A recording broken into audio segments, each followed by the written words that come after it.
এমন এক লোক আসবেন যিনি ইরান সহ বিভিন্ন দেশে ব্যাপক ধ্বংসযজ্ঞ চালাবে। তারপর ইমাম মাহদির আগমন হবে। আসসালামু আলাইকুম ওরহমতুল্লাহি ওবারাকাতুহু। ইরান সম্পর্কে 1400 বছর আগে মহানবী সাল্লাল্লাহু আলাইহি ওয়াসাল্লাম কি বলেছিলেন, এমন কিছু কি তিনি বলে গেছেন যা আজ আমরা বাস্তবে দেখতে পাচ্ছি। ইরানের সর্বোচ্চ নেতা আয়াতুল্লাহ খামেনি বলেছেন, মুসলিম উম্মার ঐক্যই আমাদের সবচেয়ে বড় শক্তি। আমরা বিভক্ত হয়ে গেলে শত্রুরা আমাদের দুর্বল করে ফেলবে। শহীদ মোতাহারি রহমতুল্লাহি আলাই বলেছেন, ইরানের ইতিহাস ইসলামের ইতিহাস থেকে আলাদা নয়। আমরা মুসলিম, তারপরে আমরা ইরানি, আমাদের পরিচয় ইসলাম। ইমাম খোমেনি বলেছেন, ইসলাম আমাদের শিখিয়েছে আমরা সবাই ভাই ভাই। আরব অনারবদের ভেদাভেদ ইসলামে নেই, তাকওয়াই একমাত্র চাবিকাঠি। ইরানের তেল ও গ্যাস সম্পদ বিশ্বের অন্যতম বৃহৎ। এই সম্পদ কি শেষ জামানার সাথে সম্পর্কিত? হাদিসে ইমাম মাহদির শাসনামলের বৈশিষ্ট্য বর্ণিত হয়েছে। আকাশ থেকে প্রচুর বৃষ্টিপাত, জমিনে ফসলের প্রাচুর্য এবং তখন সম্পদের ন্যায্য বন্টন হবে। ইরানের তেল সম্পদ যদি ন্যায়সঙ্গতভাবে বিতরণ করা হয় তবে হাদিসের এই ভবিষ্যৎবাণীর সাথে মিলে যাবে। তবে তার আগে বড় যুদ্ধ ও ধ্বংসযজ্ঞের ভবিষ্যৎবাণী রয়েছে। নবী করিম সাল্লাল্লাহু আলাইহি ওয়াসাল্লাম বলেছেন, হত্যাকাণ্ড বৃদ্ধি পাবে। আধুনিক অস্ত্র দিয়ে এক মুহূর্তে হাজার হাজার মানুষ হত্যা করা সম্ভব। ইরানের ক্ষেপণাস্ত্র ও ড্রোন প্রযুক্তি সেই সক্ষমতা রাখে। ইরানের সর্বোচ্চ নেতা আয়াতুল্লাহ খোমেনি ইমাম মাহদির আগমনে বিশ্বাস করেন এবং বলেন, আমরা ইমাম মাহদির আগমনের জন্য অপেক্ষা করছি। তার আগমনের পূর্বে আমাদের দায়িত্ব হলো ইসলামী সমাজ গঠন করা। ইরান আজ বিশ্বের অন্যতম প্রধান ইসলামী দেশ। 85 মিলিয়ন মানুষের এই দেশের 99 ভাগেরও বেশি মুসলিম। এই দেশ নিজেকে ইসলামী প্রজাতন্ত্র হিসেবে পরিচয় দেয়। কিন্তু জানেন কি, এই দেশের ভাগ্য নিয়ে নবী করিম সাল্লাল্লাহু আলাইহি সাল্লাম কত কথা বলে গেছেন।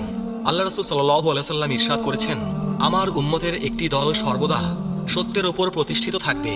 প্রশ্ন হলো, সেই দলে কি ইরানের লোকেরাও আছে? আজ আমরা 20টি ভবিষ্যৎবাণী নিয়ে আলোচনা করব। কিছু হাদিস আপনাকে শিহরিত করবে, কিছু আপনাকে ভাবিয়ে তুলবে, আর কিছু আপনার ঈমানকে শক্তিশালী করবে। আল্লাহ তাআলা পবিত্র কুরআনে ইরশাদ করেছেন, হে মানুষ, আমি তোমাদের সৃষ্টি করেছি এক পুরুষ ও এক নারী থেকে, আর তোমাদের বিভক্ত করেছি বিভিন্ন জাতি ও গোত্রে, যাতে তোমরা একে অপরের সাথে পরিচিত হতে পারো। তোমাদের মধ্যে আল্লাহর কাছে সেই সর্বোত্তম যে তোমাদের মধ্যে সর্বাধিক মুত্তাকি। সূরা আল হুজরাত আয়াত 13। প্রথম ভবিষ্যৎবাণী, সিফাত যুদ্ধ ও ইরান, 657 খ্রিস্টাব্দ। ইসলামের ইতিহাসের এক গুরুত্বপূর্ণ অধ্যায়, সিফাত যুদ্ধ। আলী রাদিয়াল্লাহু তাআলা আনহু ও মুয়াবিয়া রাদিয়াল্লাহু তাআলা আনহুর মধ্যে এই যুদ্ধ সংগঠিত হয়। কিন্তু জানেন কি, এই যুদ্ধে ইরানীদের ভূমিকা কি ছিল? ইরান থেকে আগত সাহাবীরা, বিশেষ করে সালমান ফার্সি রাদিয়াল্লাহু তাআলা আনহুর অনুসারীরা এই যুদ্ধে আলী রাদিয়াল্লাহু তাআলা আনহুর পক্ষে লড়েছিলেন।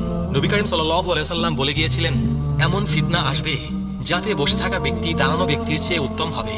সহিহ বুখারী। সিফাত যুদ্ধ ছিল সেই ফিতনার অংশ। ইতিহাস বলে, ইরানি মুসলিমরা সংখ্যাগরিষ্ঠ ছিল। ইরানি মুসলিমরা ছিল আলী রাদিয়াল্লাহু তাআলা আনহুর সমর্থক। যুদ্ধের পর একদল ইরানি আলী রাদিয়াল্লাহু তাআলা আনহুর কাছে এসে বললেন, আমরা আপনার জন্য জান ও মাল কোরবান করতে প্রস্তুত। আলী রাদিয়াল্লাহু তাআলা আনহু তাদের দিকে তাকিয়ে বললেন, তোমরা সেই জাতির সন্তান যাদের সম্পর্কে মহানবী সাল্লাল্লাহু আলাইহি সাল্লাম ভবিষ্যৎবাণী করেছিলেন। ইতিহাস সাক্ষ্য দেয়, ইরানি মুসলিমরা সবসময় সত্যের পক্ষে দাঁড়িয়েছে। 2. দ্বিতীয় ভবিষ্যৎবাণী, আধুনিক ইরানের ভবিষ্যৎ। এখন প্রশ্ন, আধুনিক ইরানের কি হবে? নবী করিম সাল্লাল্লাহু আলাইহি সাল্লাম কি এ বিষয়ে কিছু বলে গেছেন? হয়তো সরাসরি বলেননি, কিন্তু একটি হাদিসে তিনি বলেছেন, আল্লাহ এই উম্মতের জন্য প্রতি 100 বছর পর এমন কাউকে পাঠাবেন যারা তাদের ধর্মকে সংস্কার করবে। আবু দাউদ। 1979 সালে ইরানে যে ইসলামী বিপ্লব ঘটেছিল, এই বিপ্লব কি মহানবী সাল্লাল্লাহু আলাইহি সাল্লামের সেই হাদিসের উদাহরণ? অনেক বিশ্লেষক মনে করেন এই বিপ্লব বিশ্বব্যাপী ইসলামী জাগরণের সূচনা করেছিল। আজকের ইরান একটি ইসলামী প্রজাতন্ত্র। ইরানের সর্বোচ্চ নেতা আয়াতুল্লাহ খামেনি।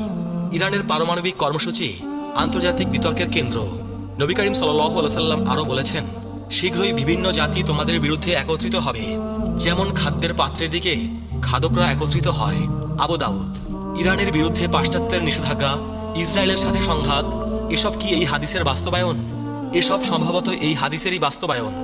তৃতীয় ভবিষ্যৎবাণী, ইরানে ইসলামের বিস্তার। নবী করিম সাল্লাল্লাহু আলাইহি সাল্লাম বলেছেন, এই দিন সেখানে পৌঁছাবে যেখানে রাত ও দিন পৌঁছায়। মুসনাদে আহমদ। ইরান ছিল সেই অন্যতম দেশ যেখানে ইসলাম দ্রুত ছড়িয়ে পড়ে। 651 খ্রিস্টাব্দে সাসানিয়া সাম্রাজ্যের পতনের পর ইরানে ইসলামের বিস্তার শুরু হয়। কিন্তু এই বিস্তার সহজে হয়নি। উমাইয়া শাসনামলে ইরানীদের প্রতি বৈষম্যমূলক আচরণ করা হতো। তাদেরকে মাওয়ালি কিংবা কৃতদাস শ্রেণীর নাগরিক হিসেবে গণ্য করা হতো। হাজ্জাজ বিন ইউসুফ ফার্সি ভাষা ব্যবহার করা নিষিদ্ধ করে দিয়েছিলেন। কিন্তু ইরানিরা ধৈর্য ধারণ করে। তারা ইসলাম গ্রহণ করল, কিন্তু নিজেদের ভাষা ও সংস্কৃতি রক্ষা করল। ইতিহাসবিদ বার্নার্ড লুইস বলেছেন, ইরান প্রকৃতপক্ষে ইসলামী হয়েছিল, কিন্তু আরবীয় হয়নি। এই ভবিষ্যৎবাণী আজ সত্য হয়েছে। ইরানের জনসংখ্যার ৯৯ ভাগেরও বেশি মুসলিম। চতুর্থ ভবিষ্যৎবাণী, শিয়া সুন্নি বিভাজন ও ইরান। একটি জটিল কিন্তু সত্য বিষয়। শিয়া সুন্নি বিভাজন। নবী করিম সাল্লাল্লাহু আলাইহি সাল্লাম কি এ বিষয়ে কিছু বলেছেন? তিনি বলেছেন, তোমরা অবশ্যই তোমাদের পূর্ববর্তীদের পথ অনুসরণ করবে। সহিহ বুখারী।